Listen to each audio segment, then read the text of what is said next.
Chapter 5, Signs of Awakening, Hope in a Shaking World.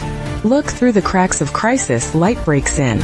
Across nations, people hunger for truth, rediscover prayer, and reach for the scriptures. In the noise of endless opinions, a quiet revival begins in kitchens and living rooms, in small groups and secret places, as hearts return to the Father. Miracles multiply in ordinary moments. Reconciled marriages, forgiven debts, healed minds, restored purpose. This is not naive optimism.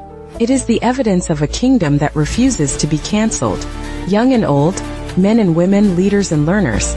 Many are choosing purity over popularity, humility over platform, service over spectacle.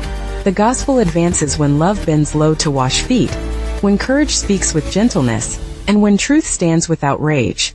Do not despise the day of small beginnings. The river that will heal the nations often starts as a hidden spring. Yes, there are rumors of rapture, debates about timelines, and charts that claim certainty. But greater than every chart is the charge to be ready, faithful, and fruitful. While others chase speculation, you build altars of prayer, tables of fellowship, and bridges of reconciliation. You are the sign, a life transformed by the living God.